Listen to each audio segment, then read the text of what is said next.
เขาในรองเงินเขาในส่วนตัวคาเดย้อนกับ10ตัว1กำก่อนค่ะนะซื้อคาเดห้องเราใจเหลือนวันไหนครับเป็นพี่น้องใต้ปอดของค่ะนะเมืองใต้คาเดอยู่ทางเวงมึงงอเจดอนคาอยู่เวงจอกแม่โจเข้าคาอยู่เวงกรุงเทพค่ะผู้ก็เรียนปันที่ดังคามาเฮ็ดอะไรคาอะไรมาผู้จักโครงการลงไลออนมอในก็เตจื้อห้องว่าแม่ทีมใหญ่นำพลเซอร์ในค่ะเนาะก็ยินจมเข้าใจถึงเขาเต้ๆนะคะวันนั้นสังมีเขาในก็ในคำขึ้นในก็ของเด็ดมีคาอะไรมามีตื้อตั้งไหนก็อะไรม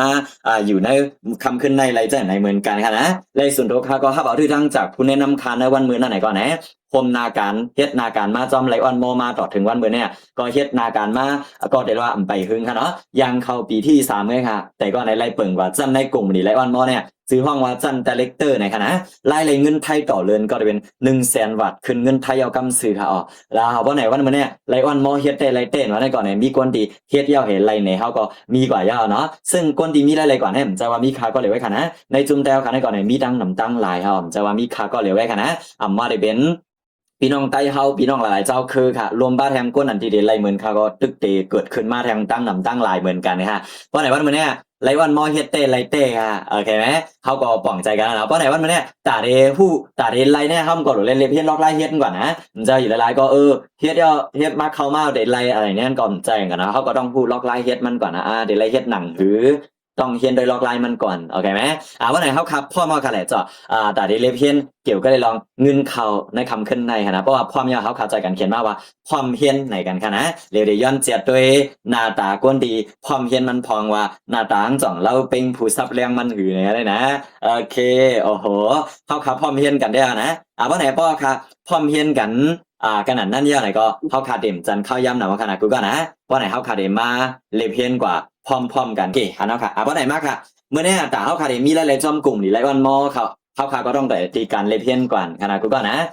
แต่ที่การเฮียนเย่าหรือพ่อป่องใจห้องไว้ลงมือเฮ็ดโอเคนะเมื่อในแต่มีหลายๆจอมกลุ่มหรือหลายวันมอเขาต้องแต่ที่การเฮียนก่อนค่ะแบรนด์ไลออนมอค่ะเนาะบิสเนสแบรนด์นั่นน่ะเนาะแต่ที่มีหลายๆจอมกลุ่มหรือไลออนมอเนี่ยเขาขาดเลยเฮ็ดจังหนังคือพองนะมาได้จอมกันค่ะเมื่อได้เข้ามาเป็นพวมสถานการณ์จอมกลุ่มหรือไลออนมอเนี่ยเข้าคำไลเซ็งกาเข้าพมกาเฮียนเหตุวัดเหตุยาค่ะนะเพราะเป็นต่างกลุ่มนี้เนี่ยเข้าติไลเซ็งกาเข้ามันก่อนอย่างน้อยก็300ฮื้อ400แน่อะไรเนี่ยเขาต้องติไลจ่ายแต่กลุ่มนี้ไลออนมอเนี่ยเฮนฟรีเข้าโฮมฟรีไลเซ็งกาเจ้าจ่ายเหตุยาไลเซ็งกาเข้าโฮมเหตุยาค่ะนะพี่น้องนะในกลุ่มนี้ไลออนมอค่ะยังไปมีว่ามันเข้าแทงแอปเปิดอะไรครับไลซึ่งแอปไลออนมอค่ะในก่อนนะชื่อห้องว่าแอป Lion More Golas นะฮะซึ่งแอป Lion More คันนี้เนี่ยจันมาอะไรดัง Google กว่าหาอะไรดัง Chrome Google อะไรขนาด Google นะเขียนว่า Lion More ในก็ออกมาแล้วแหละนะและในแอป Lion More คันนี้ก็ได้เลยว่าป่องใจง่ายจะดื้อง่ายและผู้ง่ายข้อมูลก็ป่องใจง่ายได้ไหนคะย้อนทางขนาดนี้ย้อนในแอป Lion More คันนี้เนี่ยมีปลาไว้ปั่นลิกปิ่นไว้กำเหลวครับผมดังบ่ดังปิดเนี่ย7ภาษาครับพี่น้องฮะใน7ภาษาในก็มีไว้ว่าได้เป็นภาษาไทยอังกฤษลิกมานลิกลาวลิกกัมพูชาลิกไต้ลิกเวียดนามไหนใจเด็กก่อนเนาะเมื่อได้เขาเต็กจอมผิวเมืองอะไรก็จะเป็นลิกเมืองนั้นกำเหลวครับ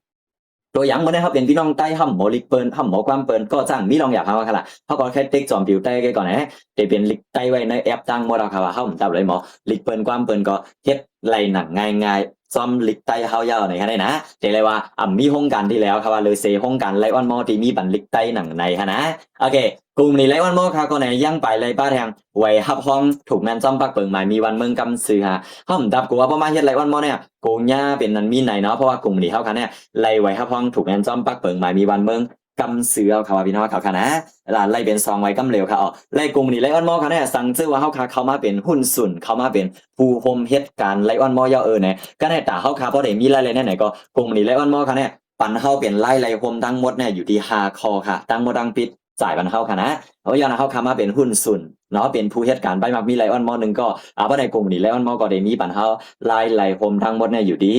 5คอค่ะต้องไงกันนะใน5คอในก่อนไหนเขามาได้จำกันว่ามันเป็นไล่เจ้าหนังหือพองนะคะไล่คอหมายที่1ในก็ได้เป็นไล่เลยขายโคของไหนก็เอาน้ำเมียดน้ำตอนมาจากไหนคะกลุ่มนี้ลงไลออนมอเตจ่ายมันเฮาอยู่ที่30-70%ค่ะข้อหมายนึงเนี่ยค่ะข้อหมายที่2นั่นก็ได้เป็นรายการแนะนำไหนค่ะกลุ่มนี้ไลออนมอจ่ายมันเฮาอยู่ที่50-20%ค่ะข้อที่3เนี่ยจะเป็นกาซังจุ้มผังอ่อนค่ะกลุ่มนี้จ่ายมันเฮา50%ค่ะข้อหมายที่4เนี่ยจะเป็นกาจอยลูกจุ้มค่ะกลุ่มนี้จ่ายมันเฮาอยู่ที่ ย้ำนำ10%ถึง30%ค่ะเลขข้อหมายที่5นี่ก็จะเป็นรายได้เตอร์ดอนยอดขายกูจึงเมืองไหนค่ะกลุ่มนี้ไลออนมอจ่ายเป็นเท่า2%ถึง5%ค่ะอ๋อนี่ค่ะอันนี้ก็จะเป็นรายได้รวมทั้งหมด5คอนเฮาได้ไล่กันพ่องมือเฮาค่ะพี่น้องมาเป็นผู้เฮ็ดการไปมักมีไลออนมอมาเป็นหุ้นส่วนเนาะเข้าเป็นผู้ร่วมนาการไลออนมอย่อนี่ก็เฮาได้ไล่กันรวมทั้งหมดไล่ก็อยู่ที่5คอนี่ค่ะแหละนะกูก็นะก็อีกกว่าเฮาได้มาไล่5คอเนี่ยก็คือได้มีล็อกไล่เฮ็ดมันไว้ปันเฮาอยู่เนาะแต่เฮาค่ะบ่ได้ป้องใจง่ายแหละแจกแพงง่ายนั่นน่ะนะกลุ่มนี้ไลออนมอได้แจกแพไว้ปันเฮาล็อกไล่เฮ็ดมันอยู่ที่2ล็อกไล่อ๋อว่าเฮาค่าเกี่ยวล็อกไล่เหลอเฮาค่าได้เกี่ยวเฮ็ดในล็อกไล่เหลอนี่ค่ะนะก็เฮาเกี่ยวล็อกไล่แล้วเฮาก็เฮ็ดล็อกไล่นั่นแหละกลุ่มนี้ได้แจกแพไว้ปันเฮาอยู่ที่2ล็อกไล่ให้เฮาเลิกเฮ็ดค่ะล็อกไล่หมายที่1เนี่ยเป็นล็อกไล่สั่งเงินเขาเลยขายคู่ของค่ะพี่น้องค่ะล็อกไล่หมายที่2ซ้ำเป็นล็อกไล่สั่งเงินเขาเลยการก้องสันนะครับเอาเหมือนกันนะใน2ล็อกไล่เนี่ยเป็นเมียวหรือเมียวนั่นค่ะเพราะไหนเฮามาด้วยจอมหูย่อยมันกำล็อกไล่ค่ะว่าเฮาได้ไล่เฮ็ดหนังหือในแต่ละล็อกไล่เนี่ยตั้ง2ล็อกไล่เนี่ยนะครับนะแต่ที่ล็อกไล่หมาย1ก่อนตั้งก่อนค่ะล็อกไล่หมายที่1เนี่ยเป็นล็อกไล่สั่งเงินเขาเลยขายของไงก็เอาน้ำยาดค่ะเพราะขายของก็ต้องมีน้ำยาดแล้วแหละนะเพราะในกรุงนี้ก็ได้ปันเฮาน้ำยาดโดยการขายเนี่ยสูงสุดอยู่ที่30ถึง70%ค่ะเมื่อนั่งตัวอย่างปุ่งแตกมันเนี่ยก่อฟรี1แอปในกันเลยกาขันเงาตื้นเฮาซื้อกว่าในกาขันเงาตื้นเนี่ย1แอปหลายร้อยเก่าๆนะเพราะแหนเฮาขึ้นไม่กว่า10ขายเลยกาขันก่อฟรี1แอปแล้วจอยทั้งสายตาเนี่ย299ไรเงินไทยนะเพราะเป็นเฮากับขาย299เฮาก็ได้น้ำยัดเนี่ย100วัตต์เนาะต่อ1แอปอ่ะตัวอย่างเมื่อนี้เฮาขายเลยวัน5แอปเฮาก็เลยวัน500ว่ะเห็นไหมในก็เป็นน้ำยัดโดยการขายตอนดาผู้ซื้อเกี่ยวกับเปลี่ยนปอก้าแม่ขายเนาะเมื่อนั้นเฮากับขายกอลลาเจนจอยด้วยในลองผิวขาวใส่คอลีเดย์ในก่อนแหละกาขันเงาตื้นได้เฮาซื้อแค่890นะแต่เฮากับขายเลยในกาขันขายอยู่ที่1,390น้ำยัดก็เฮาได้ไล่500ว่ะนะเฮาขายในวัน2แอปเฮาก็ได้เงิน 1,000 ต่อ1วันเอาเห็นไหมเมื่อนั้น3ซุปเปอร์ย้ำนำเหมือนนั้นอันเป็นหมักมอนล่างกล้องเนี่ยหมักมอนเมืองเกาหลีหรือห้องกันว่า M Secret เนี่ยกาขันเงาตื้นกรุงมันนี่1แอปแล้ว890กาขันขายเนี่ย1,590แล้วน้ำยาเท่าไหร่700เห็นไหมในก็เป็นเฮาขายในวัน2แอปเฮาก็ได้เงิน1วันแล้วเนี่ย1,400อ่ะเห็นไหมนี่แหละเมื่อนั้น3ซุปเปอร์มอเตอร์ในกันแล้วเฮาขาย3ตัวเนี่ยเป็นเมียวขายกึกกันและเป็นตัวเรียนขายรีเลเซเบิลที่สุดหมายหนึ่งของในโครงการไลออนมอเฮากำเหลวนั่นว่านั่นก็ได้มีบ่ได้เป็นหมักกีวีลังลำไส้น้ำมันงาลำเม็ดผักหาสีเนี่ย3ตัวเนี่ยเป็นเมียวขายกึกกันนะก็คือ1จุ่มเนี่ยติดตกอยู่ที่กาขันเงาตื้นกรุงมณีเนี่ย1,770กาขันขายเนี่ย2,670ค่ะน้ำยัดมัน1จุ่มเฮาก็ได้ไล่900เห็นไหมตัวอย่างมื้อเนี่ยเฮาพี่น้องอำตักขายแขนครับ1วันแล้วเฮาขายไล่1จุ่มเลยนั่นครับเฮาพี่น้องก็มีรายได้ต่อเรือนได้เรือนนั่นอ่ำย่อมเลยเส27,000เงินไทยเอาครับว่าเห็นไหมในก็เรียนน้ำยัดโดยการขายตอนดาผู้ซื้อเกี่ยวกับขายขายเป็นกล่องหรือขายเป็นจุ่มไรหมดค่ะโคของไลออนมอมื้อเหลียวมีตั้งหนำตั้งหลายเฮาขายเลยกูโตค่ะเนาะตอนดาผู้ซื้อเกี่ยวกับขายจะมีกันได้นะมีนำเลยเสได้อ๋อว่าไหนวันมื้อนี้เฮาสามารถเป็นปอก้าไม่ขายกันไรปอขายโคก็เลยน้ำยัดนั่นแหละโอเคนะว่าไหนในก็เรียนล็อกตั้งหมายนึงก็คือมีหนังไหนครับพี่น้องครับเย่ากว่าที่แนวค่ะนะก็ได้เฮาคาดิมาในล็อกตั้งหมาย2ครับกำไดค่ะล็อกตั้งหมาย2ได้เบิ่นหมาย1ค่ะนะล็อกตั้งหมาย2ได้เป็นล็อกตั้งหังมันแทงเมียว1ขนาดกูก่อนนะล็อกตั้งหมาย2ได้ก็ได้เป็นล็อกตั้งหังมันแทงเมียว1ค่ะก็คือล็อกตั้งหมาย2ได้ก็ได้เป็นล็อกตั้งสั่งเงินเขาจอมแอปนั่นก็แหละอันเฮาฮู้กันนั่นแหละเนาะล็อกตั้งสั่งเงินเขาจอมแอปไลออนมอนั่นค่ะนะกลุ่มนี้ไลออนมอได้จ่ายเป็นเฮา4ข้อค่ะลังบ่ดังปิดในล็อกตั้งสั่งเงินเขาจอมแอปไลออนมอเนี่ยนะก็ได้เป็นล็อกตั้งสั่งเงินเขาโดยเหตุการณ์กองสารเน็ตเวิร์กมาร์เก็ตติ้งค่ะพี่น้องค่ะเฮาได้ไล่4ข้อค่ะทั้งหมดนะแรงเงินดินเฮาได้ไล่4ข้อในก่อนนะพอเฮาเฮ็ดเนี่ยมันได้กว่าเขาในแอปเฮา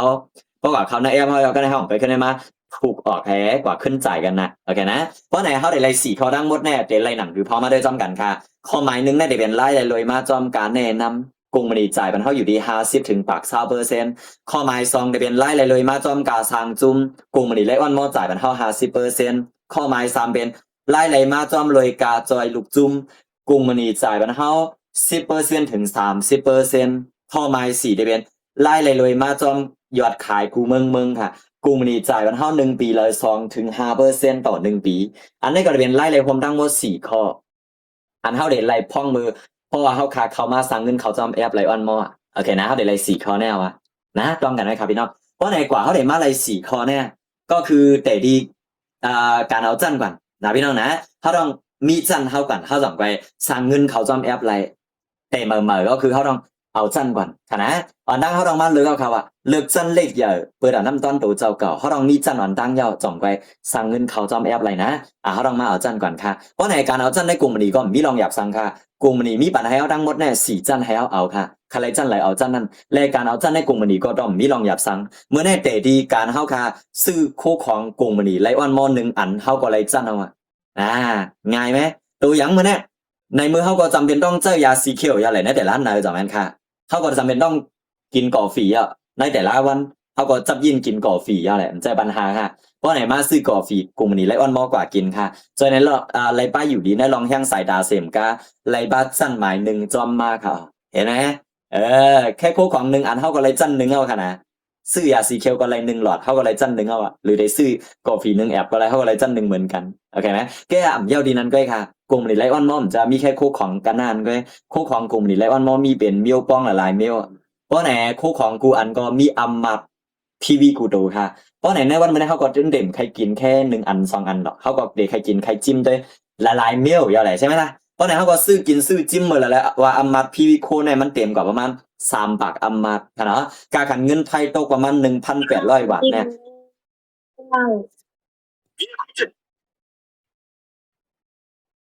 การขันเงินไทยตกอยู่ที่ประมาณ 1,800 บาทเนี่ยเนาะกรุงนี้ก็ได้มักมันเข้าขึ้นสู่เป็นจันหมายที่2กำเหลียวห้องว่าจันซับไฟนะครับพี่น้องค่ะ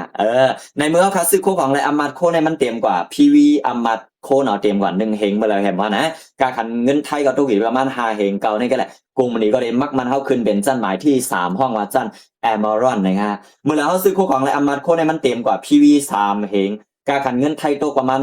18,000 วัตต์เนี่ยกรุงนี้ก็ได้มักมันเข้าขึ้นสู่เป็นจันหมาย4ห้องว่าจันไดมอนด์นะฮะเพราะใน4จันเนี่ยก็มีไว้บันให้เอาเลิกหนังในฮะอยู่ที่เฮาพี่น้องว่าโจอยากใครเอาจันไหลก็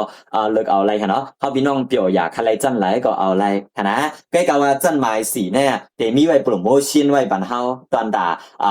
ในกลุ่มนี้จัดบันเฮาน่ะเนาะกลุ่มนี้จัดบันเฮาโปรโมชั่นจันหมาย4เนี่ยก็คือวันมื้อนี้สั่งเจอเฮาพี่น้องหันตื้อตั้งไหนก็ใครเอาจันหมาย4เนี่ยนะเฮาพี่น้องสามารถเอาอะไรในการคันโปรโมชั่นกลุ่มนี้เนาะกลุ่มนี้ที่จัดบันเฮาโปรโมชั่นนั่นก็คือซื้อโคของอำตาเต็ม PV3 เฮงครับพี่น้องอำดับเต็มเงินอำดับตุกเต็มเงินไทยเป็น18,000แล้วโอเคไหมสั่งเจอเขาคาได้เอาเนี่ยเขาคาตักจูผู้ก็เดียนเขาแนะนำเขามาส่งลิงก์กลุ่มเฮียนไว้ปันเฮาน่ะเนาะผู้ก็เดียนเขาปันตื้อดังเข้ามาเนี่ยให้เขาคัดตักกว่าหาไปก่อนนะเอาดีเขาไล่ว่าเขาคาได้เอาจันไรนะคะโอเคนะเอาจันไรเห็นว่าครับพี่น้องสูงสุดก่อนไหนตึกจันสีค่ะนะเยาดีจันสีว่ามีจันเดียนใหญ่หรือเสจันสีค่ะนะสูงสุดก็ตึกจันสีค่ะนะเพราะจันสี一個要度做เขาว่าตามมาเอาแท้ว่าเอา要度做ตึกจันสีเขาว่านะเพราะไหนเพราะเอาจันก็เนี่ยสั่งเงินเขาจำกันค่ะโอเคเพราะเอาจันก็สั่งเงินเขาแล้วค่ะนะมาแต่ที่ไล่เลยคอหมายหนึ่งจำกันค่ะ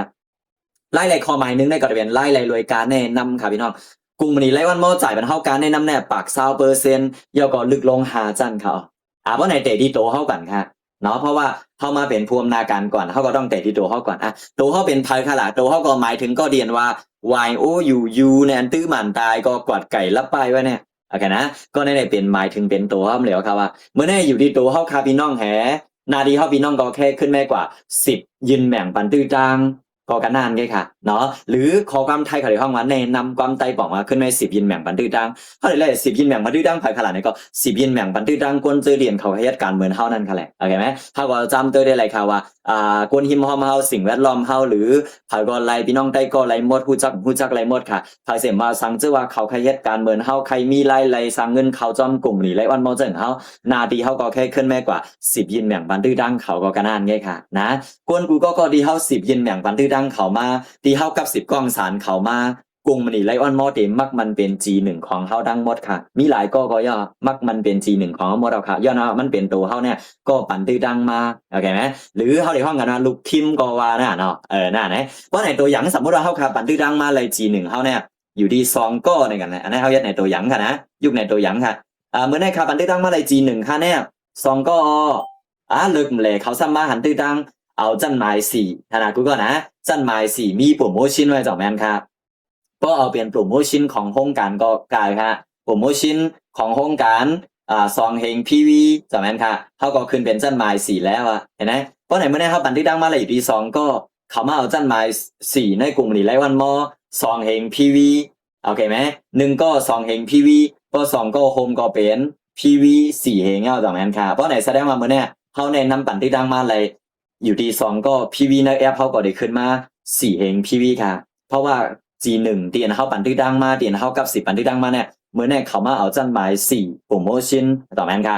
2เฮง PV ก็ขึ้นจัน4เพราะไหนในแอปเฮาเนี่ยก็ PV ได้ขึ้นมา4เฮงค่ะโอเคนะเพราะไหนในแอปเฮาค่ะพี่น้อง PV ขึ้นมา4เฮงมื้อนี้เฮาพี่น้องเฮ็ด PV ขึ้นมาไหลในแอปเฮา4เฮงต่อนั้นค่ะเฮาพี่น้องมาอยู่ที่จัน1ให้ก็แนะนำเพราะไหนเฮาพี่น้องก็ได้รายการแนะนำอยู่ที่50%ค่ะที่4เฮง PV เฮาพี่น้องรายการแนะนำ50%เฮาพี่น้องก็ได้รายการแนะนำเนี่ยอยู่ที่ 2,000 วัตต์เงินไทยค่ะเพราะมาสอนเป็นเงินมันก็ประมาณ 300,000 ขึ้นเหนือค่ะนะตามจำขันแลกเงินค่ะเนาะเพราะว่าเฮาพี่น้องมาอยู่ที่จันที่2ให้เฮ็ดคารู้เนี่ยเฮาพี่น้องเต็มกากันนั่นแก้ขาหลายๆเฮาติดเตอร์ไรนำซุงเลยกว่านั่นก็คือเดี๋ยวรายการแนะนำอยู่ที่ 80% ค่ะยอดนะเฮาพี่น้องขึ้นอยู่ที่จันหมาย2ให้เฮ็ดค่ะเนาะเพราะไหนมื้อนี้เฮาพี่น้องไล่ 80% เฮาพี่น้องซ้ำแนะนำ PV มาไล่อยู่ที่มื้อนี้4เฮง PV เฮาพี่น้องไล่ 80% ก็เฮาก็กว่าเปอร์เซ็นต์ด้วยไล่ค่ะเนาะว่ารายการคืออันนั้นโอเคนะเพราะไหนว่ามื้อนี้สังเจอเฮาพี่น้องมาอยู่ที่จันหมายที่3ให้ก็แนะนำปั่นตื้อตังเฮาพี่น้องแนะนำปั่นตื้อตังมาไล่ PV 4เฮงเหมือนกันแกย้อนเฮาพี่น้องมาอยู่ที่จันหมายที่3แล้วเฮาพี่น้องก็ได้รายการแนะนำเนี่ย 90% ค่ะเห็นไหมก็ได้ตื้อไล่นำขึ้นมาแทงนะสอนเป็นเงินกานั่นได้ก็พี่น้องเขาลองกับเปอร์เซ็นต์ด้วยไล่โอเคนะเมื่อได้สังเจอเฮาพี่น้องมาอยู่ที่จันหมายที่4ก็แนะนำปั่นตื้อตังเนี่ยเฮาพี่น้องปั่นตื้อตังมาไล่ PV 4เฮงเหมือนกันแต่เฮาพี่น้องได้รายการแนะนำเนี่ยปากเปอร์เซ็นต์ค่ะนะหลับปากเปอร์เซ็นต์ก็มาสอนเป็นเงินไทยก็กลายฮะ 4,000 วัตต์นั่นค่ะแหละเฮาพี่น้องแนะนำมาไล่ PV 4,000 PV เฮาก็พี่น้องได้ไล่เงินไทยอยู่ที่ 4,000 วัตต์นั่นนะครับว่านะพอมาสอนเป็นเงินมันก็ตามจอมขันแลกเงินค่ะนะพี่น้องนะโอเคเพราะไหนในก็เดี๋ยวเราเป็นไล่ตีอันนำเหมือนกันหันนอกจากแม่นค่ะว่าสั้น1 2 3 4เนี่ยไล่มันเปิงกันฟ้าไล่ลิ้นนะโอเคนะเพราะไหนให้เฮาเลิกเอาค่ะว่าเฮาพี่น้องยังอันเขามาเฮ็ดไลออนมอเปิดใครมีไล่กาหือปากเปอร์เซ็นต์5นั้นก็ 50%นั้นก็80นั้นก็90นั้นก็ได้เอา1ปากเต็มๆก็เอาจั่น4โอเคนะก็เลิกเอาไล่นะคะเพราะไหนวันมื้อนี้คนกูก็ดีพี่น้องเขาบันทึกดังมาเนี่ยก็ได้เป็น G1 เฮาดังหมดค่ะเพราะไหนใน G1 เฮาเตียนเฮาบันทึกดังมาในวันมื้อนี้เขาก็เข้ามาเปิดใครมีหลายๆเจิ้งเฮาแลมาไลออนมอเพราะไหนเขาเด่นๆนั่งอยู่หลายๆก็ด้วยเฮาเฮ็ดกันหรอกเขาใครมีหลายๆเขามาเขาก็ได้ขึ้นมาแห่งค่ะเขาก็ได้ขึ้นมา10เฮ็ดการเจิ้งเฮานั่นแหละนะกูก็นะเพราะใน G1 เฮาได้ก็ขึ้นมา10แนะนำต่อ G2 เอาครับพี่น้อง G2 เฮาก็ได้ขนาดแนะนำกันบันทึกดัง G3 ต่อ G3 อะไรขนาดแนะนำ G4 G4 ได้ก็ขนาดแนะนำบันทึกดังขึ้น G5 เนี่ยเขาก็ได้ขึ้นมามีการเรียนว่าบันทึกดังกันมาเขาว่าเฮาได้ก่อนจะผู้แนะนำเขามาย่อทำไรเป็นผู้บันทึกดังเขามาย่อเขาว่าเป็นเขาหนังกันก็บันทึกดังกันมาเขาเข้ามาไรฮู้จักค่ะอันเฮาฮู้จักแลก็บันทึกดังมาก็บันทึกดังมาเนี่ยก็คือได้เป็น G1 เฮาในกันนั่นไงค่ะ G1 เฮาในกันนั่นเว้ยนะนับเอา G2 ลึกถึง G5 ในเฮามาไรฮู้จักค่ะกูก็ได้เป็นเผอเป็นยิ่งเป็นใจเป็นคิงเป็นนายเผอแนะนำเผอมาเฮามาไรฮู้เว้ยนะกูก็นะแต่กลุ่มนี้ไลออนมอในหุ่มฮู้ก็ย่ออย่างค่ะเขานับส่วนจ่ายมันเฮาเป็นเงินโฮมดังหมด5จันเขาดังดีเฮาไรฮู้จักนะแนะนำก็เฮาไรเป็นผู้แนะนำเขาบันทึกดังก็เฮาไรเป็นผู้บันทึกดังเขามาแทงให้ก่อนแต่กลุ่มนี้ไลออนมอแห่งค่ะสอนมันเฮาเป็นเงินดังหมด5จันค่ะนั่นแหละก็อย่าสังเจ้าอยู่ที่จัน1ไงเฮ็ดเฮาพี่น้องเดี๋ยวไล่จอมจันเลยเว้ยค่ะก็คือเดี๋ยวไล่จอม G1 เฮาแก 50% ยาวนั้นแกว่าเฮาเดี๋ยวไล่ดัง5จันเฮาได้ไปมีส่วนไล่ดัง5จันเนาะเพราะอยู่ที่จันที่2ก็เฮาพี่น้องก็ได้ยาวที่ G1 เฮานั้นแกว่า 80% ไล่นั้นแกเฮาพี่น้องได้ไปมีส่วนไล่ลึกลงดัง5จันค่ะแกพอเฮาพี่น้องมาขึ้นอยู่ที่จันที่3ไอ้เฮ็ดได้ก็เฮาพี่น้องได้มีส่วนรับรายเงินอยู่ที่ลึกลง3จันไล่จอม G1 ย่อมก็ G2 ก็ไล่ G3 ก็ไล่โฮมเป็นปากเปอร์เซ็นต์ค่ะนะก็อย่าสั่งเจ้าพี่น้องใครดัง5จันในได้ก็เฮาพี่น้องต้องมาขึ้นอยู่ที่จันหมาย4เฮ็ดค่ะเพราะพี่น้องมาอยู่ที่จันหมาย4เฮ็ดได้ก่อนให้เฮาพี่น้องมีส่วนรับรายการแนะนำเนี่ยลึกลงทางหมด5จันให้ก็โฮมเป็นเปอร์เซ็นต์ปาก20%เขาคือก็ค่ะเพราะในอยู่ที่เฮาแกค่ะว่าวันมื้อเนี่ยเฮาได้เอาปากเปอร์เซ็นต์5การแนะนำเนี่ยลึกลง5จันแหลมนั้นก็ได้เอาจันเหลว 50% ก็หือ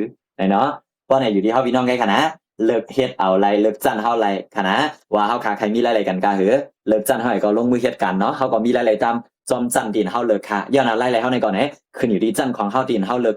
มือเนี่ยแหละโอเคนะ และเฮาอยู่ที่จันไรเฮ็ดก็ยาวค่ะพี่น้องเฮ็ดเหมือนกันจะพยายามเป็นกันคือเหมือนกันเฮ็ดเหมือนกันเป็นห้องกันไล่วันมอนเดียวกันเก่งก่อนค่ะเก้กาว่าสิ่งที่มันเหมือนกันนั่นก็คือไล่เดียนเฮาไล่ครับนี่แหละจริงเดียนมันเหมือนกันค่ะย้อนว่าจันเฮามันเหมือนกันเนาะเพราะในไล่เฮาในแต่ละวันเนี่ยสอนให้ว่ามีการแนะนำกันมาในแต่ละวันไล่กลุ่มนี้ก็นับสอนบรรเฮาเป็นเงินเข้าบรรเฮาในกูว่าว่านะไล่นำไล่สอนเป็นเงินได้ดิค่ะและเงินเดือนเฮาไล่มาในแต่ละวันในก่อนแหน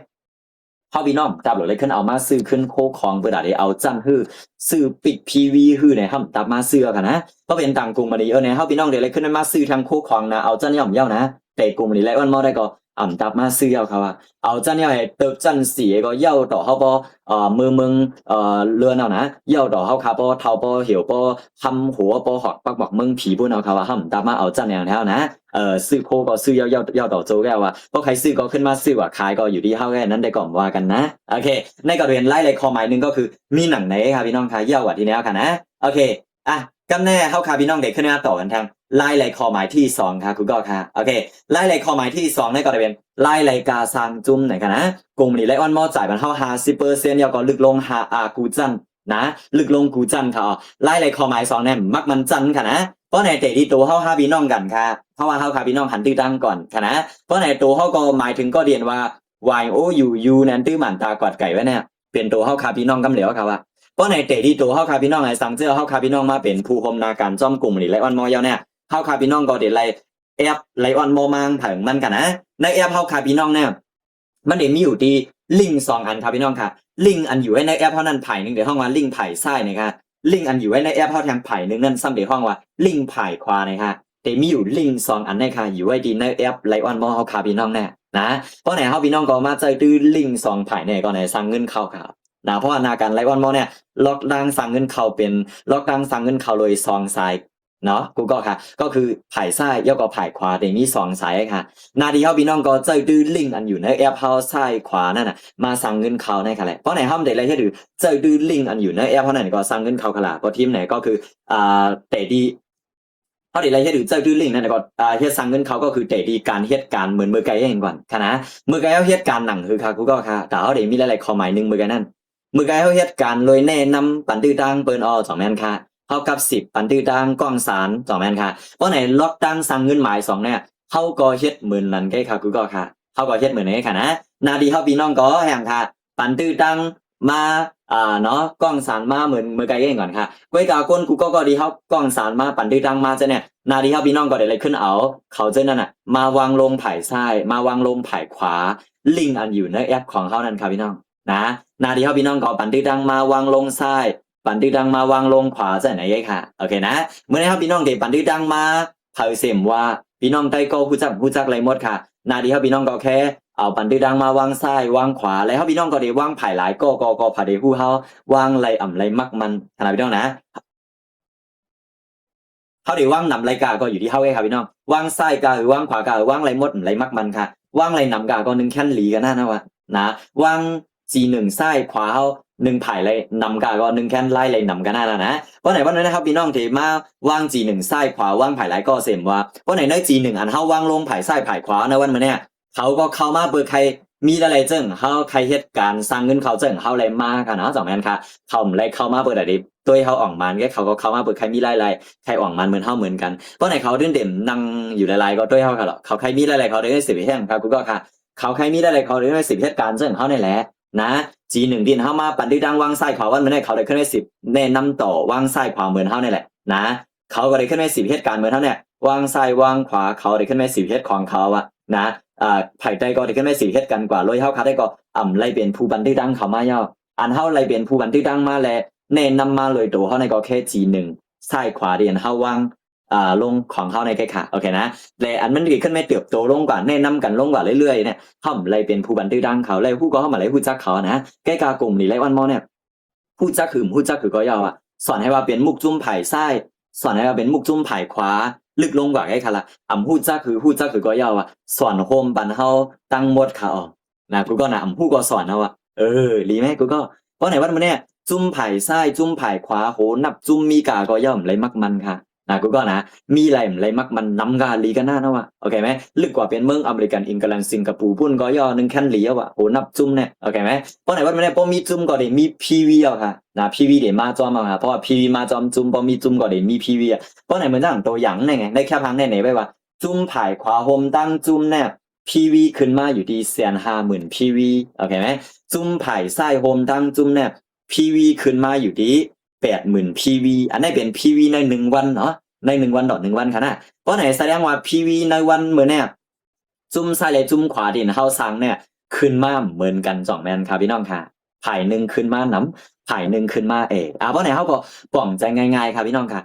มุกจุ่มพีวีอันขึ้นมาน้ำนั่นก็คือเป็นมุกจุ่มใหญ่นั่นแหละมุกจุ่มพีวีอันขึ้นมาอ่อนๆนั่นก็คือเป็นมุกจุ่มอ่อนนั่นค่ะแหละโอเคนะเฮาก็ป้องใจกันได้ค่ะไผ่ไรมาพีวีนำก็ไผ่นั่นเป็นจุ่มใหญ่ไผ่แล้วมาพีวีก็ไผ่นั่นเป็นจุ่มอ่อนจะไหนค่ะเนาะกรุงนี้ก็ได้มักมันปันเฮาจะไหนค่ะเพราะไหนกรุงนี้ไลออนมอดซ้ำเตสอนปันเฮาเป็นเงินไผ่ไรค่ะล่ะเนี่ยกรุงนี้ไลออนมอดเตสอนปันเฮาเป็นเงินไผ่จุ่มอ่อนค่ะอ๋อต้องไหมค่ะนะในแอปเฮาคาพี่น้องเนี่ยไผ่แล้วเป็นจุ่มอ่อนก็ไผ่นั่นเตถูกจ่ายปันเฮาเป็นเงินในวันมื้อในค่ะใน1 วันต่อ1 วันเขาได้จ่ายปันเฮาเป็นเงินเดียวนะเพราะไหนในวันมื้อในแค่พังเนี่ยตัวอย่างมันในแค่พังเนี่ยไผ่ไรซ้ำมาอ่อนเลยเซไผ่ไรค่ะล่ะไผ่ไส้หรือว่าไผ่ขวาค่ะไผ่ไส้จากนั้นค่ะไผ่ไส้มา80,000ไผ่ขวามา150,000แสดงว่าไผ่ไส้เนี่ยเป็นพังอ่อนเพราะในกรุงมณีไลวันมอก็เดี๋ยว50%อันเขาได้จ่ายปันเฮาเป็นเงินกันหรือเนี่ยมาเปอร์เซ็นต์ปันเฮาเป็นเงินไผ่อ่อนอันพีวีขึ้นมา80,000ไผ่ไส้วันมื้อในค่ะนะเพราะไหนในแอปเฮาพี่น้องเนี่ยไรมักมันนะไผ่ล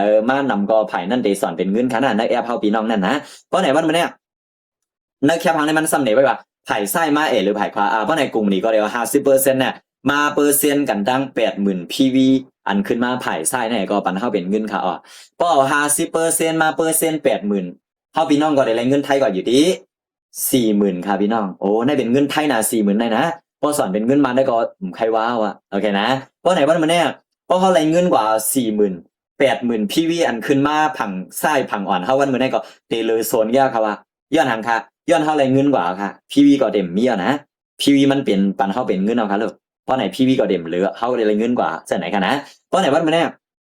พอถามว่าสูงสุดสามารถมีรายได้40,000ต่อวันเนี่ยจ่องนำค้านั่นปีเนี่ยเพิ่นพี่น้องเมืองใต้หรือพี่น้องเมืองเขตเด่มปองใจเนาะนำสินะซึ่งเฮามาเฮ็ดการไล่วันลูกน้องเพิ่นนะถ้ามีวันไหลลงวัน40,000อย่าไปวัน40,000นะเหลือน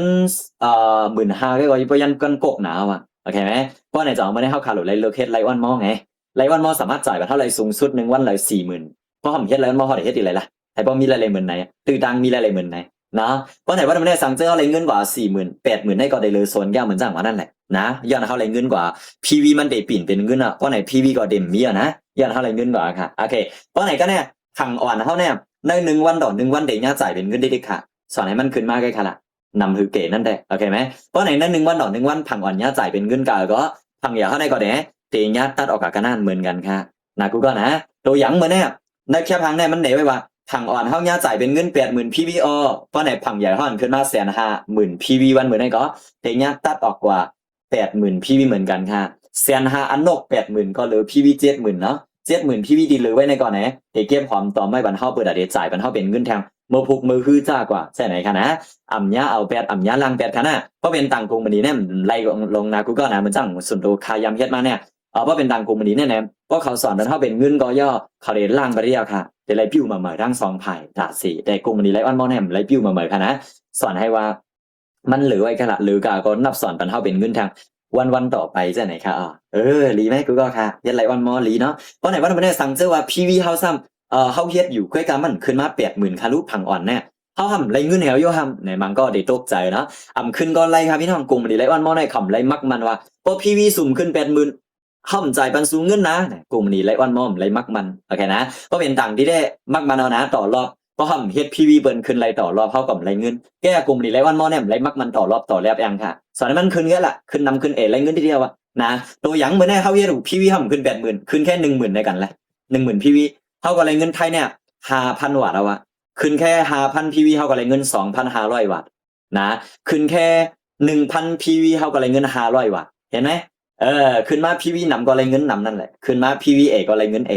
เนาะสอนเป็นเงินนิดเดียวแต่ก็ได้ไรเป็นแห้งอ่อนนะโอเคนะสอนให้มันขึ้นมากับละ PV เนี่ยสอนเป็นเงินนิดเดียวไรมักมันค่ะนะเฮ็ดไรค่ะขึ้นนำขึ้นสอนเป็นเงินดิ๊ก นะเพราะไหนวันไม่ได้สั่งเจอเขาพี่น้องมาอยู่ที่จันหมายหนึ่งไอเฮ็ดก็ได้ก็เขาคาพี่น้องเต็มมีหลายๆเงินเขาเสียยาค่ะย้อนนะพออยู่ที่จันหนึ่งไอเฮ็ดในกลุ่มนี่ไรวันมอเต็มจ่ายบรรเทาเงินเขาเสียยานะเขาได้นับจ่ายบรรเทาก็ตั้งแต่มือเขาคาขึ้นเป็นจันที่สองนั้นก็จันที่สามนั้นก็จันที่สี่นะพี่น้องนะเพราะอยู่ที่จันที่สองเนี่ยสูงสุดเขานับจ่ายบรรเทา PV ผังอ่อน10,000 PV ต่อ1 วันค่ะเพราะอยู่ที่จันที่สี่จันที่สามสูงสุดต่อ1 วันเขานับจ่ายบรรเทาเงินผังแห้งอ่อน PV เนี่ย40,000ค่ะเพราะว่าเขาคาอยู่ที่จันหมายที่สี่เขานับสอนบรรเทาเปลี่ยนเงิน PV ผังแห้งอ่อนสูงสุดเพราะเป็นจันสี่เนี่ย80,000 PV ค่ะอ๋อเพราะเป็นเงินคารู้เนี่ยเพราะเป็นเงินก็เหมือนจังหวะนั่นแหละเพราะอยู่ที่จันหนึ่งห้ำไรเสียยาค่ะพี่น้องเพราะคันไรเขาต้องอยู่ที่จันที่สองนั้นก็จันที่สามนั้นก็จันที่สี่ก็นั่นไงค่ะนะเพราะอยู่ที่จันหนึ่งไงเฮ็ดเนี่ยเขาพี่น้องแต่มีรายก็คือเจาะเขตคาดไงค่ะเพราะอยู่ที่จันหนึ่งไงเฮ็ดนะเพราะว่าเขาคำใครเจาะเขตคาดในมือเปิ้นเฮ็ดเขาเปิ้นไรเงินเขาก็ใครเฮ็ดเห็นไรเงินเนี่ยเขาก็ต้องมาอยู่ที่จันที่สองไงเฮ็ดกันนั่นก็ถ้าสองไงมีรายขึ้นเนาะเพราะอยู่ที่จันที่สองไงคัดใจเฮ็ดสูงสุดเพราะคัดใจเฮ็ดค่ะนะสูงสุดกลุ่มนี่ไรวันมอเนี่ยนับสอนบรรเทาค่าเงินเขาไรเพราะคัดใจเฮ็ดเนี่ยสูงสุดจ่ายบรรเทาไร5,000 วัตต์เงินไทยต่อวัน1เดือนก็150,000 บาทต่อเดือนไรค่ะอ๋อเพราะคัดใจเฮ็ดนำเลยนั่นให้เขาสามารถอยู่ที่จันที่3เลยก้า5,000 ต่อวันไงค่ะเขาได้มีส่วนไร20,000 บาทเงินไทยต่อวัน1เดือนก็600,000 บาทเงินไทยต่อเดือนไรนะพี่น้องนะกูจะสั่งเจอว่าเขาอยู่ที่จัน3เขาอยู่ที่จัน4คัดใจเฮ็ดแหละเขามีส่วนรับรายเงินเขาสูงสุดต่อ1 วันเนี่ย40,000เงินไทยค่ะ1เดือนก็ล้าน200,000 บาทต่อเดือนนะเห็นไหมอยู่ที่เขาคัดใจเฮ็ดนะกูก็นะในแต่ละจันเหมือนกันเห็นไหมคัดใจเหมือนกันออกใกล้การไล่แหล่เหมือนกันย้อนหนังค่ะย้อนจันเท่านั้นแหละว่าไหนจ่องว่าใครเท่าค่ะเนี่ยเลิกจันเท่าก่อนที่เดมาเฮ็ดการโอเคนะพี่น้องนะเลิกไล่ค่ะเนาะจัน1 2 3 4ว่าเท่าค่ะพี่น้องเนี่ยเตะโฮมนาการเลยเป็นจันเลยนะคะซึ่งใน4จันในก็เฮ็ดเหมือนกันแก้วค่ะว่าใส่ข้าวยำปิ้งกันและสั่งมุกจุ่มเหมือนกันแก้ค่ะว่าเท่าค่ะเดอยู่ที่จันไรก็ย่อเฮ็ดเหมือนกันใส่ข้าวยำปิ้งกันสั่งมุกจุ่มเหมือนกันก้อยกะว่าไล่อะไรดีเท่าไรครับเนี่ยเหมือนกันย้อนนั้นค่ะสั้นเท่านั่นแหละเหมือนกันไล่อะไรเท่าก็ได้เปิงกันค่ะโอเคไหมเพราะไหนเดี๋ยวเอานำห้าเอาเลิกเอาอะไรค่ะนะเพราะใครนำก็แพงค่ะโดยหันเป็นจันหมาย4เนาะเดี๋ยวเลยนำยินนะเพราะไหนวันมันเนี่ยนาทีเฮาพี่น้องก็มีอย่างนำค่ะนาทีเฮาก็แค่สั่งมุกจุ่มไผ่ซ้ายสั่งมุกจุ่มไผ่ขวาให้ไหนกูวันแค่ค่ะเมื่อในเฮาสั่งมุกจุ่มซ้ายขวาจะไหนเกิดขึ้นพีวีสอดตั้ง2ไผ่กูวันกลุ่มนี้ก็นับสอนบรรเทาเป็นเงินกูวันเอาว่าเพราะพีวีเกิดขึ้นตั้ง2ไผ่กูวันก็เลยเงินเขาเรียนเท่าไรมาในกูวันในก่อนไหนเฮาพี่น้องตับขึ้นเอามาซื้อโคอย่างเอานะตับมาซื้อโคของบ่ได้ปิกพีวีอัพจันเดิมตับซื้ออย่างเอาว่ะโอเคไหมเอาจันยาวๆต่อโจ้เขานั้นตึกจันสีเอาว่ะเมื่อนาขาลื่นที่เฮามีหลายๆเฮาใครขึ้นเอามาซื้อโคเอาว่าคายเอาใครมาซื้อโคก็พอได้ฮู้เอาค่ะเอาว่าซื้ออย่างก็ซื้อเลยไรให้ห้ามไรมักมันเนาะโอเคในก็ได้เป็นไล่ข้อหมายที่2ค่ะนะพี่น้องนะปิกเมียกขนาดปีนังกวนทางเหลียวเขาโอเคเพราะไหนในก็ได้เป็นไล่ข้อหมาย2ครับพี่น้องค่ะย่อค่ะนะก็ในเฮาคาเดมากันแทงไล่ข้อหมาย3ก็เป็นไหนเฮาคาขึ้นมากันแทงไล่ข้อหมายที่3ค่ะนะไล่ข้อหมายที่3ในก็เป็นไล่กาจอยลูกจุ่มไหนค่ะนะกลุ่มนี้ไลออนมอแน่จ่ายบัดเฮากาจอยลูกจุ่มอยู่ที่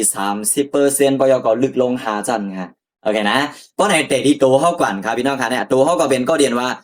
YOUU นั่นตื้อหมันตากอดไก่ว่าเนี่ยเป็นโตเฮากำเหลียวครับว่าเมื่อนี้เฮาพี่น้องเมื่อไกลเฮาสั่งจุ่มมา2แม่นครับพี่น้องค่ะเฮาสั่งมุกจุ่มมีมุกจุ่มไผ่ซ้ายไผ่ขวากันแล้วใช่ไหมเพราะในนาทีเฮาพี่น้องก็มีอย่างนำค่ะเฮาเอาขึ้นในปิ่นจอยมุกจุ่มเฮาให้บ่มีรายเหมือนเฮาให้บ่อ่องมันเหมือนเฮาโอเคไหมเฮาก็ได้ขึ้นแม่จอยขึ้นลูกจุ่มเฮาก็กันนั่นไงค่ะหน้าการได้เป็นหน้าการเฮาได้ขึ้นแม่10จอยกันขึ้นเนาะการจอยกันได้ก็คือเป็นลองลีอันหนึ่งเนาะแหละจำแม่นค่ะพี่น้องได้เฮาสึกจอยจอยกันน่ะจำแม่นค่ะเพราะไหนวันมื้อนี้เฮามาเฮ็ดไลออนมอเฮาก็ขึ้นแม่จอยกันโอเคนะตัวอย่างเหมือนเนี่ยเขาขาดจอยขึ้นลูกจุ่มเขาเลยที่เขาแนะนำมาปั่นตื้อดังมาให้เขาอะไรเหตุการณ์เหมือนเขาเนี่ยเขาขึ้นได้กับจอยเขาเนาะเขาอย่าไปเฮ็ดก็เร็วเนาะเฮ็ดก็เร็วไรเข้าใจกันเฮ็ดเตเจ้าขึ้นใหญ่เมื่อได้เขากับจอยลูกจุ่มเขาG1เขาก็นั่นแหละตัวอย่างเหมือนเนี่ยเขาจอยลูกจุ่มเขามีหลายๆนะใกล้การที่ย้อนหลังด้วยว่าสังเจอเขาพี่น้องมาอยู่ที่จันหนึ่งให้จอยเนี่ยห่อมไรเงินเขาแหบย่านะเขาจอยก็จอยหลายๆแค่ขนาดเพราะอยู่ที่จันหนึ่งให้จอยได้ก็โอเคไหมเพราะในมือเขาเพราะเขาเข้าคาพี่น้องใครจอยหลายๆในมือเฮาจอยเฮาคะแนนเงินจอมือเนี่ยเฮาก็มาอยู่ที่จันที่2จอยจันที่3นั้นก็จันที่4จอยเนี่ยเฮาจ่องไกลไล่เนาะรายการล่ะในรายการจอยทุ่มเนี่ย G1 เฮาเนี่ย 10% ต่อเนาะ1ก็ครับพี่น้องโอเคมั้ย 10% 10%จากไหนคะ เพราะไหนเมื่อแน่ตัวอย่างเฮาจอยลูกจุ้มเฮาจีหนึ่งเฮาดีเฮาก็แนะนำมาเลยตัวเขาเนี่ยให้เขามีหลายๆตัวอย่างเขามีหลายๆก็เลย10,000ในกันแล้วพี่น้องนำได้นะนำค่านึงก็เลย10,000เนี่ยค่ะละเฮาอยู่ที่จันหมายเลยให้จอยเฮาก็ได้กาจอยลูกจุ้มเนี่ย10%ค่ะพี่น้องเฮาเลย10%เฮาซ้ำจอยลูกจุ้มเฮาเลย10,000เนี่ยเฮาได้เงินกาค่ะละปีนั้นเนี่ยเฮาก็ได้เงินไทยอยู่ที่ 1,000 วัตต์เขาก็นะเฮาจอยลูกจุ้มเฮา1ก็มีหลายๆเงินไทย10,000เกิดหลายๆในหลายวันมอเฮาก็ไล่10%ก็ไล่เงินไทยเนี่ย 1,000 ค่ะเฮาจอยลูกจุ้มเฮา1ก็ไล่10,000เฮาไล่เงิน 1,000ก็ซ้ำมี10ก็ค่ะลูกกูก็เป็น 100,000เฮาไล่เงินกาเอาค่ะเฮาก็ไล่เงิน 10,000เฮาค่ะแหละเห็นไหม1เฮาจอยนำขึ้น1เงินเฮากันไล่นำขึ้นจะไหนกันนะกูก็นะจอยนำขึ้น1แค่มีหลายๆนำขึ้นจอยนำขึ้น1แค่มีหลายๆนำขึ้นจะไหนค่ะนะจอยไล่นำกาก็ไล่เฮา1แค่เตอปุงขึ้นสูงกันหน้าเนาะเขาว่าโอเคไหมไล่มักมันค่ะจอยไล่จอยกาก็ไล่จอยนำไล่น้ำจอยไล่สอนให้เขาเป็นกวนตีนว่าเก็บจอยแถมเบิ่งแค่ค่ะล่ะจอยในไลออนโมเนี่ยจอยจะว่าจอยไล่กู้สูงนะกู้สูงก็ไล่เงินก็ไล่ค่ะหลีไหมนั่นแหละเพราะไหนวันนี้ในมือ IG1 เฮาดีเฮาจอยมันในมันหัวจอยกันอะไรเงินว่าเว้ยมันค่ะลูกแต่เย็นไหลฮะรวยมขึ้นว่าจอย G1 มันแต่เย็นไหลฮะมันเย็นไรหรอในมือมันหัวจอยกันอะไรเงินว่ะ G1 เฮาเนี่ยอันที่เฮาจอยมันนั่นเนี่ยมันก็ได้แค่จอยเหมือนกันเนาะนะกูก็นะมันก็แค่จอย G1 ลูกจุ้มมันเหมือนกันนั่นแหละในมือมันหัวจอยกันอะไรเงินมันเด่นนั่งหมดหลายๆตัวเฮาหรอกนะมันก็แค่จอยขึ้น G1 มันเหมือนกันอ่ะโอเคนะเพราะใน G1 เฮาได้แค่จอย G2 เขาได้แค่จอยกันมากพี่น้องแต่เฮาได้ไรเป็นผู้จอยเขานะอันเฮาจอยอะไรผู้จักในก็คือ G1 เฮาในแก้วว่าแต่นับเอา G2 G3 G4 G5 อันเขาขึ้นจอยกันลงมาเจ้าเนี่ยเฮาใจผู้จอยเขาย่อผู้ก็เฮามาไล่ผู้จักเขาจอยก็เฮามาไล่จอยเขาแทงไงก่อนนะอันเฮาจอยก็ G1 เฮาในแก้2ผู้ค่ะกลุ่มนี้ไล่วันมอแน่ๆสอนมันเฮาเป็นเงินดังหาเจ้าเนี่ยนะซึ่งเฮาทำไล่จอยนะกูก็แต่กลุ่มนี้ไล่วันมออย่างค่ะสอนมันเฮาเป็นเงินดังหาเจ้าน่ะดีไหมล่ะแกกาป้อเฮาคาพี่น้องมาอยู่ที่จัน1ให้จอยได้ก็เฮาไล่นะไล่เสียปยานั่นว่าไล่ก็ไล่กู้โสอ่ะจอยก็นะเพราะอยู่ที่จัน1ให้จอยได้ป้อไหนป้อเฮาคาคาไล่เงินซะหม่อมคาไล่กู้โสละลาเนี่ยก็อยู่ที่จันที่2ค่ะแกป้ออยู่ที่จันที่2เฮาได้ไปไล่ดังหาจันเฮาได้ไล่จอมก็จันเหลวใกล้ก่อนนะแกป้ออยู่ที่จันที่3ได้ก็เฮาได้ไล่โตเต้ละอยู่ที่ลึกลง3จันคากาจอยลูกจุ้มเนี่ยแกกะพร้อมค่ะเฮาคาไล่ดังหาจันเนี่ยได้ก็เฮาต้องอยู่ที่จันที่4เอาแกว่าเฮาได้ไล่ดังหมดหาจันนั่นน่ะดูท่ามให้จันค่ะพี่น้องค่ะนะป้อไหนใน4จันเนี่ยจัน1 2 3 4หันเอาจ่องแม่นค่ะว่าเฮ็ดเหมือนกันค่ะจอยเหมือนกันเว้ยไล่แก้เหมือนกันค่ะย้อนหางค่ะย้อนจันเหมือนกันไงว่าในอยู่ที่พี่น้องเขาไงว่าเฮาทำค่ะร่วมใครมีอะไรกันก็กาล่ะจัน1 5ได้เอาจัน2ไหลหรือเดี๋ยวจัน4เอาดัง5จันแฮโอเคไหมเลิกเอาไล่โอเคนะไล่เฮาก็ขึ้นอยู่ที่จันของเฮาค่ะมีไผเลิกปันเฮาค่ะนะย้อนหน้ากันเนี่ยไผเฮ็ดก็เป็นมันเอาอะเป็นไผเฮ็ดก็มันไล่โอเคนะเพราะไหนก็เป็นไล่ข้อหมายที่3ค่ะสอนให้ว่าเฮาค่ะมีการจอยกันในกูวันๆแก่ค่ะล่ะพี่น้องกรุงมันนี่ก็นับสอนมันเฮาเป็นเงินเขาในแอปเฮากูว่านะว่าแรงเงินเดือนเฮาไรมาในแต่ละวันในก่อนแหนวันหนึ่งมาพอมีรายได้นำมาย่อเฮาก็ต้องมาซื้อกินโคของไลออนมอจอมค่ะเปิดกำแถมป้ายอยู่ดีเฮาเนาะพอมีเงินแกมีป้ายอยู่ดีก็ทู่สั่งค่ะเพราะไหนมื้อนี้อย่าลืมค่ะนะไลออนมอปั่นไรเงินปั่นไรป้ายอยู่ดีค่ะโอเคนะซื้อกินโคของงานลำเขาสั่งสิ่งเขาจะแน่เนาะเปิดกำแถมป้ายอยู่ดีเฮาจอมเพราะไหนตอนไหนพี่น้องเฮาเปลี่ยนก้นใหม่ค่ะง่ายๆเหมือป่องใจง่ายๆค่ะก็มีอย่างนำค่ะเนาะอ่อนดังเนี่ยให้เฮาค่ะเนี่ยเลิกจันเฮาก่อนขณะว่าเฮาค่ะเนี่ยเดี๋ยวจันเหลอจัน1 5จัน2หรือเดี๋ยวจัน3นั้นก็เดี๋ยวจัน4ให้บ่เอาเป็นจันเดี๋ยวตั้งหมดกำเร็วแหละในก็เลิกเอาเนาะเพราะเอาจันย่อเฮานาดีเฮาก็มีอย่างนำค่ะนาดีเฮาก็สั่งเงินเขาลองเร็วแก่ค่ะว่านะสั่งเงินเขาเลยเองค่ะสั่งเงินเขาเลยแนะนำสั่งเงินเขาเลยสั่งมุกจุ้มสั่งเงินเขาเลยจอยลูกจุ้มเฮ็ด3ข้อนี้ค่ะเมื่อแน่สั่งเจอเฮาพี่น้องเอาจัน1 2จัน3เอาจัน1จัน2จัน3แฮเอาจัน4ก็เฮ็ดเนี่ยเฮาพี่น้องยังตึกแต่มีโอกาสตื้อตังค่ะเนาะมีส่วนโอกาสตื้อตังแต่เดยังสู่จู้จันพวงมันจอมมาทางตั้งหลังนะพี่น้องพออยู่ที่จันที่4ก็เฮ็ดนะแกกาวป้อมอยู่ที่จันที่4ได้ก็เฮาได้มีส่วนขึ้นไลจันพวงมันจะเนี่ยพอใครขึ้นไลจันพวงมัน10จันเนี่ยเฮาพี่น้องต้องขึ้นเป็นจันหมายที่4ก็เฮ็ดกันนั่นไงค่ะนะสั่งเจ้าค่ะพี่น้องขึ้นเป็นจันหมายที่4ของในห้องการไลออนมอยก่อนเนี่ยถ้าใจเฮ็ดบ่เนี่ยพี่น้องเขาได้มีส่วนตื้อตังขึ้นเป็นจันลาวอันนี้ค่ะห้องว่าจันลาวไลออนสตาร์ค่ะเนาะไล่เลยเนี่ยเดี๋ยวห้องจือว่าย้ำนำไล่เลยเนี่ยเดี๋ยวเป็นไล่เลยก็ได้ไล่อยู่ไล่ก็ได้ไล่อยู่ที่ 7,500 ถึง 10,000 ขึ้นเงินไทยค่ะนะก็ย่อก็ขึ้นทาง จันต่อไปค่ะห้องว่าจันซูเปอร์สตาร์ค่ะเนาะก็จะเป็นจันลาวมีปิกค่ะเนาะพี่น้องค่ะไล่เข้าก็ได้อยู่ที่10,000 ถึง 30,000 บาทเงินไทยขึ้นเลยค่ะอ๋อนะสาวเจ้าพี่น้องเขาเข้าใจเฮ็ดขึ้นมาเป็นจันจิงซีกำเนี่ยห้องว่าจัน executive เนาะไล่เนี่ยเดี๋ยวอยู่ที่50,000ขึ้นเลยครับพี่น้องเนี่ยเพราะพี่น้องเป็นจัน3จันเนี่ยจันลาวมีปิดเพราะยอก็จิงซีกำจัน3จันในว่าไหนกลุ่มนี้ไลออนมอมีปันปังบ๊อบอัพสู้กูเลือนค่ะตีห้องการลงไลออนมอจัดเฮ็ดห้องการอยู่ไว้ดีลาดเผา100เนาะกว่าฮับสู้กันไล่หนาป้อเผาเปลี่ยน3จันเนี่ยกูก็คึกตอนเบใจค่ะเพราะวันเลือนหน้าได้ก็ได้มีปังบ๊อบอัพสู้แทงเหมือนกันนะว่ะพอดีว่าเฮาขึ้น3จันในเฮาไปไล่กว่าฮับสู้ไหนกว่าฮับเลยไล่กว่าฮับกว่าไล่กว่าปันแห้งกันโอเคนะเพราะยอก็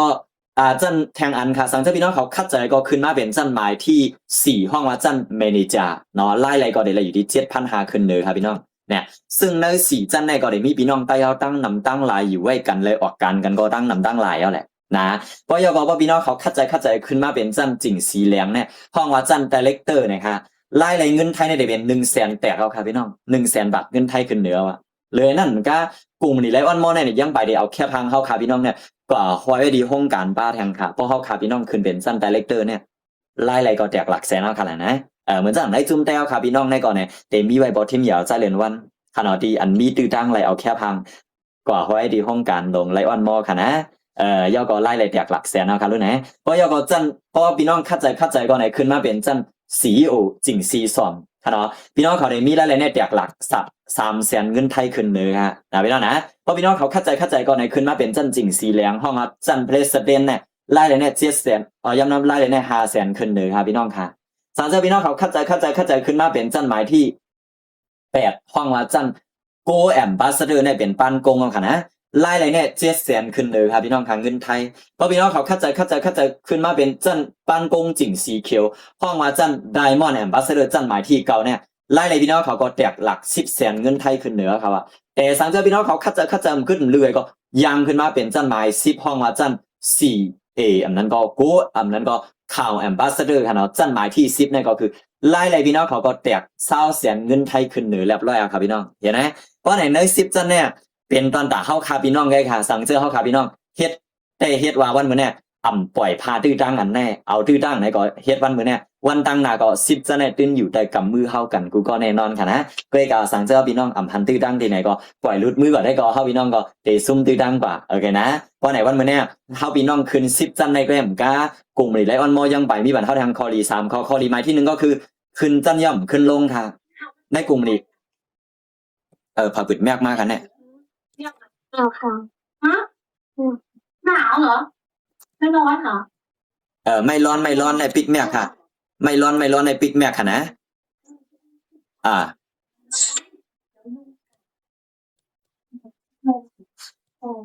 พี่น้องกวนหังเหลียวเนาะโอเคมาในหลายวันโมเนี่ยขึ้นจันย่อมขึ้นลงค่ะนะมีแต่ว่าขึ้นย่อขึ้นแทงกันนานไงค่ะนะพี่น้องนะเพราะยอก็คอดีหมายที่2ก็คือคำปนสั้นกันไรโอเคไหมไรมีเขาก็มาเก่ามาลื่นหือมาหลังค่ะนะอยู่ที่ว่าเขาพี่น้องคัดใจกายก็น่านนำกว่าค่ะสั่งเจ้าเขาค่ะพี่น้องคัดใจแห้งเขาก็สามารถปนกวนดีมาดีหลังเขาไรค่ะหน้าการแนมไรแตกนึงกันว่าเก่าไรเงินนำเขามาไรเงินเอกค่ะเนาะแตกนึงกันดีว่าเผาคัดใจหรือเผาก็น่านไงค่ะเพราะคัดใจก็ตื้นอ่องมันปนกวนมาดีหลังไรค่ะพี่น้องเย้าก็มอบเอาเหมยปันกันไรจอมปลาค่ะพี่น้องสั่งเจ้าวันไม่ได้เขาเท่าเกณฑ์นางเหี่ยวมาเย้าเขาค่ะพี่น้องเฮ็ดไรเขาก็เอาหน้าการนั้นเนี่ยมอบอาปันลูกล่างเขาอันมาไว้หลังนั่นไรค่ะเขาค่ะรับตาลืมเมืองว่าเสียดายก่อนเนี่ยนาการเนี่ยมือจอมเขาค่ะนะนาการได้ก่อนเนี่ยยังตึกอยู่จอมเขาอยู่โอเคนะโอเคเพราะไหนเข้ามากันแทงค่ะไล่เลยข้อหมายที่4ครับพี่น้องค่ะไล่เลยข้อหมายที่4นี่ก็คือจะเป็นไล่เลยออเซลค่ะนะพี่น้องนะไล่เลยข้อหมายที่4นี่ก็คือจะเป็นไล่เลยออเซลค่ะไล่เลยออเซลหมายถึงอย่างค่ะไล่เลยออเซลก็หมายถึงไล่เลยยอดขายกูเมืองค่ะพี่น้องไล่เลยยอดขายกูมุกจุ้มกูสายการค่ะ1ปีจ่ายมัน1ปอกตีมันเนี่ย2%ถึง 5% ค่ะรายกำเหลวว่ารายเขาเนี่ยจะเป็นรายเดียนคึกตอนเลยคึกเข้มดีสุดเลยผ่านก็มุ่งมองคันไรกันกูก็น่ะเนาะย้อนว่ารายเขาแน่ๆเป็นรายเดียนว่ากูเมืองอ่ะกูก็ตัวหยังมาเนี่ยไรอ้อนมอปึดเมืองไรเสียมว่าเฮาค่ะพี่น้องก็ไรเงินจอมกูเมืองนะเลยที่เฮาค่ะพี่น้องเนี่ยโหลดไรกว่าปึดห้องกันที่เลยกลุ่มนี้ไรอ้อนมอปึดเมืองเลยเฮาก็ไรเงินจอมกูเมืองแค่เฮาพี่น้องอยู่เมืองไต้เฮ็ดเมืองไต้อยู่เมืองไทยเฮ็ดเมืองไทยแกก็เฮาพี่น้องไรเงินจอมกูเมืองอ่ะดีไหมตัวอย่างเหมือนในกลุ่มนี้แล้วเนาะปึดห้องการว่ายาว10เมืองเฮาก็ไรเงินจอม10เมืองรวยห่ำหรือไรกว่าแห้งในเมืองนั้น เอาไหมล่ะกูก็เอานะมีเฮ็ดก่อนอะไรอ่ะใกล้ๆกว่าเฮาได้มาไลคอเนี่ยเฮาพี่น้องต้องคัดเจอเนาะให้มาเป็นจันขึ้นเป็นจันหมาย8จันหมาย9จันหมาย10ค่ะพี่น้องค่ะเพราะเฮาค่ะใครมีหลายๆคอเนี่ยเฮาต้องคัดใจให้จันเฮาค่ะแน่พี่น้องเปลี่ยนมาจันหมาย8เปลี่ยนมาจันหมาย9ขึ้นมาเป็นจันหมาย10ค่ะเฮาจ่องใครมีหลายๆคอแน่ขนาดพี่น้องนะเพราะไหนวันมันได้หยุ่มอย่ามาเพราะคัดใจเอาได้เอาว่าป่น3ปี5ปีแล้วเฮาก็แล้วค่ะนะลีว่าเฮาว่าเซ็งเข้าย่ำในการเฮ็ดการเปิ้นกว่าเจ้ามาคำกว่า8มองเลิก5มองปั่นอยู่จังนั้นแหละ10ปีก็ตึกเหมือนนั้นแกมีวันแหลกลายแกวันมื้อนี้เฮามาคัดใจเฮ็ดไรออนมอนตับคัดใจเป็น10ปีค่ะนะเอาเต็มที่3ปี5ปีเฮาพี่น้องก็ไล่ตื้อดังไล่คอได้ไล่เหมือนกันเนาะโอเคนะโอเคก็ได้มาทางป้อเฮาคาพี่น้องมีไล่เย้าค่ะเนาะป้อคาพี่น้องมีไล่กันเย้าเฮาพี่น้องเตใครทุกเงินกันในก็ต้องมีลองหยับสั่งค่ะเฮ็ดไรออนมอเนี่ยสั่งเจ้าเฮาพี่น้องอยู่เมืองไทยสองแม่นค่ะเฮาพี่น้องก็เจอปันชีทุกเงินไล่เฮาพี่น้องอยู่เมืองมันเจอเก๋เปเวกมันนี่ก็ทุกเงินออกไล่เฮาพี่น้องอยู่เมืองเขเจอหงเป้าก็ทุกเงินออกไล่โอเคไหมอยู่เมืองไหนก็เจอเงินเมืองอยู่เมืองไหนก็เจอปั่นยิงเงินเมืองนั่นก็ทุกเงินไรครับพี่น้องมีลองอย่าพังคณะการทุกเงินได้ก็ปลาล่าครับมีคารุปีเนี่ยก็เขาก็ทุกจอมล้านจอมแสงเอาของพี่น้องใต้ก่อนเขาหยุ่มยังไงก็มาถูกไรเหมือนกันไรพิษค่ะเนาะเอามาถูกไรค่ะมีปัญหาสังค่ะนะโอเคเพราะไหนวันเมื่อไหร่สั่งเจอเขาค่ะพี่น้องมีไรเย่าห้ำไปใครทุกคารุห้ำเดหอมไม่เจอใน2ไรก็ไล่เหมือนกันเขาพี่น้องมีไรเย่าไปใครทุกเดหอมไม่ไหนก็หอมไม่ก่อนไรเพราะหอมไม่เขาก่อนตากูว่าเพราะว่าพงเขาแล้วกูแอบแล้วกูเงินเขาหายค่ะในมือเขายังตึกเฮ็ดไรออนมอวันเมื่อเนี่ยไลออนมอเขาก็มีวันไกวเหมือนกันค่ะก้อยกาเพราะเขาเฮ็ดเราได้ตีจังไกวนะเพราะเขาเฮ็ดได้ก็มีวันไกวฮะในมือเขายังถือเฮ็ดไลออนมอดิทิกได้ก็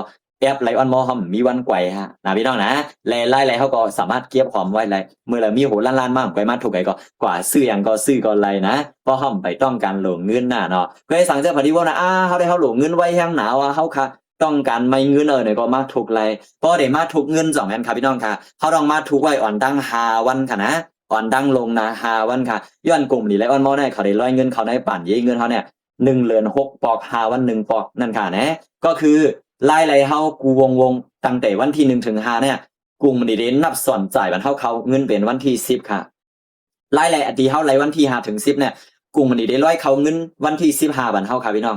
ไล่เงินเดือนเฮาพี่น้องไล่วันที่10ต่อถึง15เนี่ยเตมาร้อยเขาวันที่20วันเฮาค่ะอ๋อไล่เดือนเฮาพี่น้องไล่วันที่15ไล่20เนี่ยเตมาร้อยเขาบันวันที่25ค่ะไล่เดือนเฮาพี่น้องไล่วันที่20ถึง25เนี่ยเตมาร้อยเขาวันที่เซงเหลือนและไล่เดือนเฮาค่ะพี่น้องไล่วันที่25และ30เนี่ยเตมาร้อยเขาเป็นเงินวันที่5เหลือนบาท5วันเตเงินเตร้อยเขาในป่านยิงเงินเฮา1ปอก5วันเงินเขา1ปอก5วันเงินเขา1ปอก5วันเงินเขา1ปอก1เหลือนเงินเด็กเขา6ปอกค่ะหมายถึงป้อเฮามาถูกเงินค่ะนะพี่น้องนะ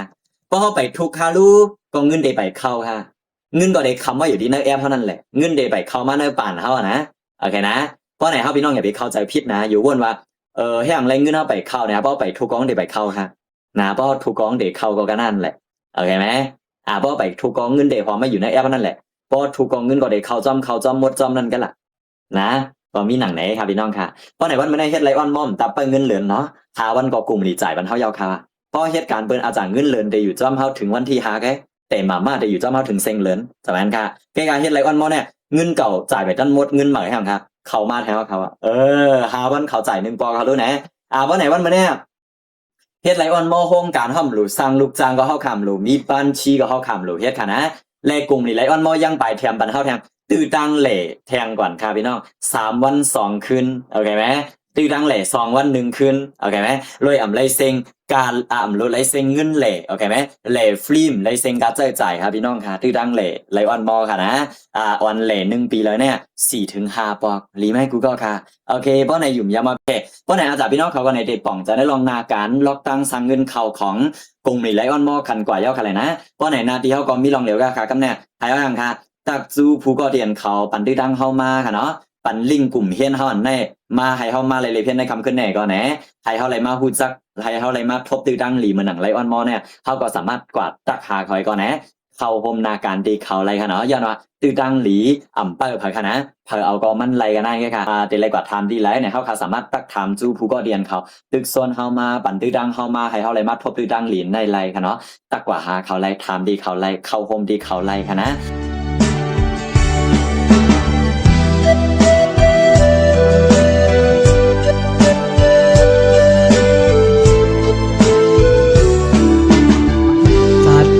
อนใครเฮ็ดไว้นั่งหือจัดให้สิ่งเจตุกทางนอนขึ้นก็เลยตั้งจิตใจวนก็เลยตกน้ำตาเสขันใจขันขอเตก็อำเคยลาดออกเคยหมอกบันลองในอุกใส่เขาตีหมอกปันลองในอกเจอก็เป็นซ้ำเตว่าเจอตั้งทุกตีและทุกเจียวตั้งมีเตอามีเหมือนนั่งเปินแต่ใจเปิ้นสารลักว่าเป็นลูกคุณผ่านขันใจอยู่ที่ไหนอกเจอเก่าเพราะว่าปานเป็นคนผ่านเพราะว่าปานนี้ในหลักสิ่งงานกว่าหาตีแรงในสันอำแดดกุนทานขันใจเพราะว่าปานนอนเก่าตาเจเลยมีจึงนั่งเปิดวนนำมือย้ำมือเลียวพอมีเงินพี่น้องมาหาจัดในเต้เป็นคนผ่านวันแลอำหันพาโดยเพราะว่าบ้านคนผ่านนอนมองใจเยาที่ยอมคลายก่อนหนา